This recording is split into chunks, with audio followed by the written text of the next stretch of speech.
Yo, what's happening guys? Welcome to the channel. Welcome to another episode of Phil's Transformation. This is episode 2, and in this episode I'm going to be going through pretty much all the programming for Phil's nutrition, training, and lifestyle. So all the structures which we're going to be using for the next 6 months, most of it is going to be in this episode. I'm going to be disclosing everything that we're doing, because hopefully if there's anyone out there who wants to transform their body and they're not sure how to do it, what to do, what structures they should implement, then pretty much everything is going to be here, ready for you to implement for yourself.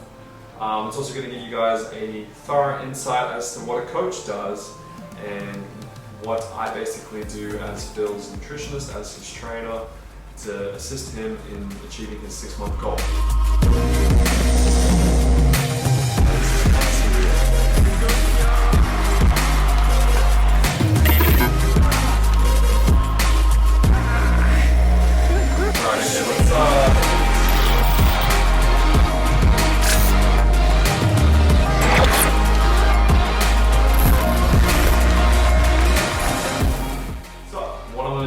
Start a screen record, and I'm literally going to show you guys everything that Phil and I are going to be doing for the next 6 months. And obviously this is just phase 1, so every time I do a new phase I'll most likely do one of these episodes and share with you the methods that we're using. And just a quick disclosure, I'm not going to go into the science, I'm not going to go into the methodologies, I'm not going to be providing references and so forth in this episode. But 100% I will be making episodes with good content that's basically going to explain and rationalize why we're doing what we're doing. This is what we call a cycle overview. So this is a microcycle. So basically it's just a quick glance into Phil's week basically. So as you can see, we're doing strength training 5 days a week. Phil is doing deadlifts and pull, he's doing a push split, then he has a rest day, then he has a lower body day, an upper body day, and an accessory day. For Phil, his accessory day is primarily arms and shoulder work. It's a bro day. We're doing cardio 4 times a week. We're doing moderate intensity, steady state cardio, and moderate intensity interval training, just so we're working at a steady state, and then we're also working on intervals. And we're not just doing that for CECO, for calories in, calories out. We're not just doing cardio to get him burning more calories. I've given him cardio because, quite frankly, he's just not, his level of cardiorespiratory fitness is not that great. And like I said, I'll go into the methodology later, but by doing some aerobic work, we're going to upregulate Phil's mitochondrial, how should I say, capacity. So that's the main reason why we're doing cardio now. It's to get him fit and to basically just improve his mitochondrial health. So as you can see, calorie-wise, Phil is in what's called a deficit, but this phase is what's called a recomposition. I'm quite confident, actually I'm pretty confident Phil's going to be putting on muscle and losing fat at the same time. And so I've programmed his nutrition accordingly. We are going for around 2.8 grams per kilo of lean body mass for protein. So Phil is at 180 grams of protein a day. He is at 180 grams of carbohydrates base a day. That equates to around 3.6 grams of carbohydrates a day. Well, 3.6 grams of carbohydrates, the 180 plus the 60. I'll explain what that 60 is in a second. And his fats are at 40 grams a day, which comes to about 0.6. So that is on the low end. But I do like using a higher carbohydrate, lower fat macronutrient split. So this 60 here in green and this 40 here in green, that is basically Phil's pre-workout carbohydrates. So on days he's training, he's allowed to have additional carbohydrates, and we put those before his training session, just to make sure blood glucose management wise he's okay and is able to perform in his strength training sessions. Total cardio for the week, he's at 100 minutes. And then as you can see, weekly calories, he's at around 13,700. Around 1,957 calories a day. So that is the cycle overview. I will go into Phil's meal plan now. Okay guys, this is Phil's meal plan. So basically I take those macros and I put them into some fixed food intakes for the day. Really important to understand a meal plan is, for me, it's a template, what I call an exemplar.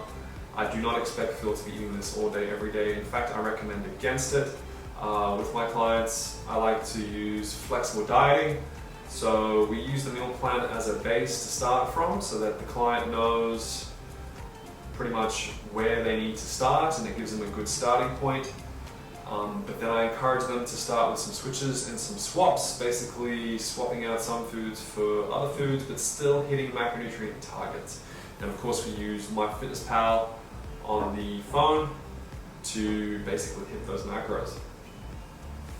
Alright, so I'm going to go through the foods. This is kind of like a summary of Phil's energy expenditure and his macronutrient split, as well as supplementation, but then I'll go into supplementation later.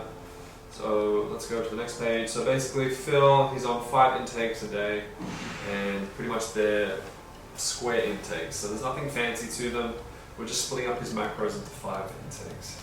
So to give you guys an idea of what he's eating, it starts with like a porridge in the morning. And then he has egg whites with low-fat cheese with 2 slices of bread. Nothing fancy here, guys, just hitting macros, okay? Then kangaroo mint and potato with mixed veg, avocado. Here are recommendations for the pre-workout carbohydrates. So that's the measure for brown rice, and basically, as you can see, he has either 75 grams for a lower body day or 50 grams for an upper body day. And then of course, standard, just chicken breast, brown rice, mixed veg with almonds. And then at night time, there's barramundi with olive oil, mixed veg, and sweet potato. So Phil also has access to the recipe books. I will show those to you guys later. He's able to swap in some of those meals for these meals. Once again, this is like a really standard stock take meal plan that's basically customized to hit Phil's macros. Alright, so that's the nutrition components, that's the meal plan. Obviously that's subject to change and we will be going into nutrition more in depth later. Now I want to talk about Phil's training. So this is what we're doing for Phil's strength training. This is kind of like the bread and butter of body composition. We need to be doing good quality strength training and we need to be trying to get stronger, but we also need to be trying to make sure we're putting on muscle. Muscle is the creme de la creme of body composition. Really important that we are building muscle. So I use Trainerize personally. Tim uses Trainerize too. I think most coaches in future will be using Trainerize. It's a great platform, but obviously there's a few things I would like to change with Trainerize, but that's a topic for another day, and motivation to create my own software in the near future. So, as you can see, we had deadlifts and pull, there was a push day, there was an upper body day, a lower body day, and an accessory day. So I'm going to go into each one of these days, give you guys an idea of what the training looks like. At a later stage, I will be filming some of Phil's workouts and taking him through some of the workouts and filming it for you guys, going through technique, and most importantly, making sure Phil's not being a little bitch and he's training at proper intensities with proper training loads. And obviously, one way to be a little bitch when training is to cheat with your form. So good technique is gonna basically expose you to intensity. So a lot of people will tend to lose technique before they achieve proper intensities. So basically, I want to make sure Phil's not bugging out. Now, basically, he has an accessory day. So like I said, that's pretty much just bis and tris, shoulder work. Okay, so we can see tricep extensions, bicep curls, pretty stock standard stuff. Nothing fancy, guys. We've got a deadlift and pull day, so basically he's doing conventional barbell deficit deads, he's doing Romanian barbell with snatch grip deads, lots of volume, backside's a real weak point for Phil, and then we're finishing off with some pull work, so we're doing things like pull-ups, rows, pullovers, reverse flies, and again just a bit more bicep work. Arms is also a weak point for Phil. Then we're doing lower body, so we're doing hack squats, leg press, dumbbell riff with elevated split squats, hip extensions, and then some isolation work with leg curls and leg extensions. We're doing a push day, standard overhead presses, upright rows on the Smith, lateral raises, chest press, push-ups, incline cable fly, decline push-up. And then for upper body, we're just supersetting, or we're doing antagonistic supersets. So we're doing rows with press, then we're doing overhead presses with pull downs, and then of course we're just doing some isolation work, some more arms, and some more delts and chest work. We are sculpting Phil's body. His lower body is disproportionate to his upper body. So yes, there's a lot of bodybuilding-esque aspects to the program. That was nutrition and training. I want to go into how we're going to be tracking progress moving forwards and just some of the structures that Phil has to assist him in sticking to, well, complying with everything and tracking that compliance.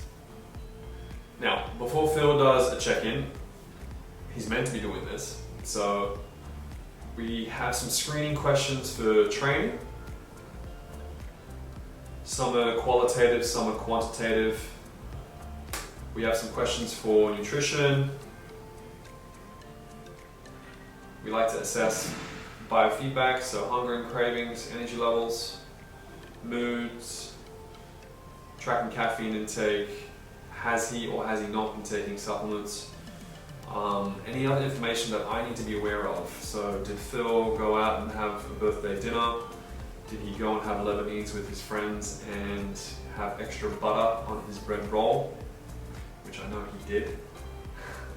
And then of course lifestyle. So looking at things like sleep, sleep quality, sleep quantity,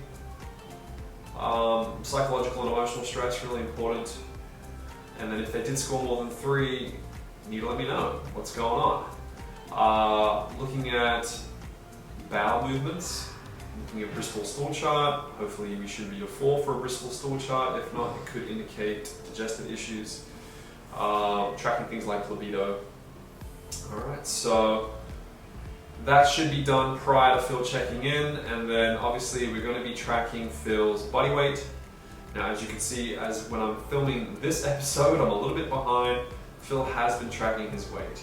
Okay, so we track it in the mass column here. And we just have a whole bunch of body mass metrics which basically give an idea of how Phil is tracking. And then of course we'll be tracking Phil's folds, and then of course mapping his body weight, his body mass against where he is meant to be and where he's currently at, as well as his skin folds. So is he running behind or is he running ahead? Of course it's really important to track things like performance with strength training, cardio, consistency, and steps. What are we averaging per day? So Phil has to do 10,000 steps a day, that's the goal, not including cardio. And then of course we're going to be tracking his progress and mapping that against the phase that he's in. So right now he's in recomposition phase 1. Weekly calories, as we established, were at 13,700. So we're going to start tracking all this data. And as a coach, the most important thing that we do is track data. And that's going to allow us to make very knowledgeable and practical and ethical decisions when working with clients. So that is probably the number one most important reason why we need to get as much data as we can when working with clients like Phil. Supplements. That's right. So I have to go through Phil's supplements with you guys so you guys know exactly what he's taking and how much. I'm not going to go into the details of why he's on each supplement now. I'm going to make a whole separate episode on these supplements and why they are important for fat loss. I'm a big believer in nutritional supplements. I rarely purchase any supplements or recommend supplements that you'd find in a sports food store or like a bodybuilding store. All the supplements I recommend, they're going to be your standard things. And obviously I personally like to use practitioner range products just to make sure that the dosing is accurate. Phil's taking iodine, He's taking a multi, which is pretty much your B vitamins. This one has additional selenium. He's on a zinc, vitamin C, and lysine formulation. That's the zinc C powder. He's also taking vitamin D3. We're supplementing with EPA and DHA. They're your essential fatty acids, a magnesium formula, as well as a carbohydrate metabolism formula. This is the Metabol Excel by Orthoplex, and basically they got, I think it's chromium, alpha-lipoic acid, and Nigella sativa. So just good to assist with blood glucose management. I feel like for a while, whilst Phill is not quite where I want him to be in terms of fitness and not quite where I want him to be in terms of, say, insulin sensitivity, I want him to just have some extra support. Like I said, I'm going to go in depth and explain why Phill is on these supplements and why I recommend some of these supplements most of the time to my clients, especially if they have body composition goals. That's a wrap, guys. Thank you so much for sticking around and watching all of that. I know for some of you that might be a bit dry. I know for some of you might think that was a lot that Phill has to do over these next 6 months. And some of you might be thinking, shit, he could probably be doing things differently, or he could be doing a lot more than what I've recommended. I totally agree. There's a lot of ways to skin the cat when it comes to body composition.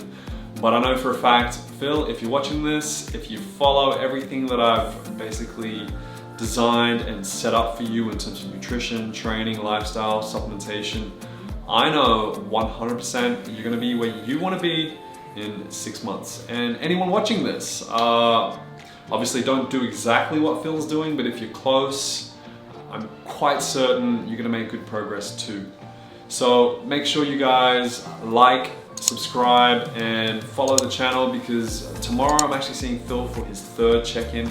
I've already filmed his 2nd check-in. Well, we filmed it together and he made some pretty impressive progress. So I need to edit that. I'm running behind. I promise I'm gonna upload it real quick. But if you don't subscribe, you'll never get to see it. So make sure you tune in, check it out, and yeah, we're making some killer progress. It's only been about 3.5 weeks. We still got about 20 weeks to go. So it's gonna be epic, and I hope you guys can join us.